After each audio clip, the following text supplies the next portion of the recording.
బతుకమ్మ ప్రజాపాలన ఉత్సవాలు ఈరోజు మేము జరుపుకుంటున్నాము అంటే రాష్ట్ర ప్రభుత్వం తీసుకున్న నిర్ణయాలు ఏవైతే ఉన్నాయో హర్షణీయం.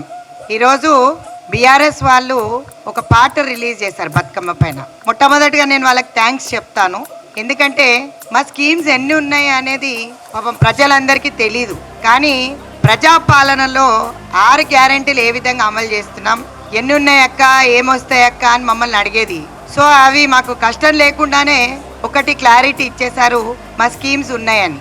ఇంకొకటి వాళ్ళు మర్చిపోయారు ఏంటంటే సొంత ఆడబిడ్డని ఇంట్లో నుంచి ఎలగొట్టేసి ఈరోజు ఆ పాట రిలీజ్ చేయడం అనేది సిగ్గుచేటు. మొట్టమొదటిగా కేటీఆర్ని కానీ కేసీఆర్ని కానీ ఒకటే ప్రశ్న అడుగుతా, సొంత బిడ్డని బయటికి పంపించేసి సస్పెండ్ చేసి ఈరోజు కేటీఆర్ మరి వాళ్ళ అన్న ఏ విధంగా మాట్లాడతాడు ఆడబిడ్డల గురించి అని అడుగుతా.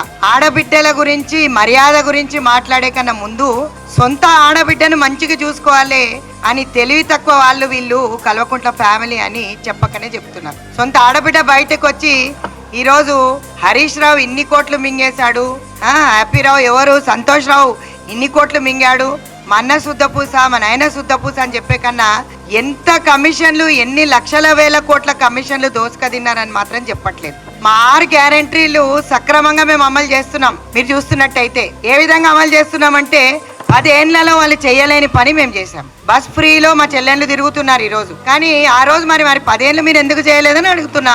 500లకు సిలిండర్ వస్తలేదని కళ్ళు దొబ్బినాయని అడుగుతున్నా. వీళ్ళకి రమ్మని చెప్పు, చూపిస్తా. 500 మేము ఎక్కడ ఇస్తున్నామో సిలిండర్ చూపిస్తా. 200 యూనిట్ల కరెంటే గాని, ఈరోజు సన్నబియ్య పథకమే గాని, రేషన్ కార్డులే గాని, ఈరోజు వీళ్ళందరూ కూడా ఇవన్నీ కూడా సంక్షేమ పథకాలు పబ్లిక్ లకు లేవా? రైతు రుణమాఫీ ఎగ్గొట్టామంటున్నారు. మరి లక్షల వేల కోట్లు మీ హయాంలో రైతు బంధు అని ఎవడు తిన్నాడు?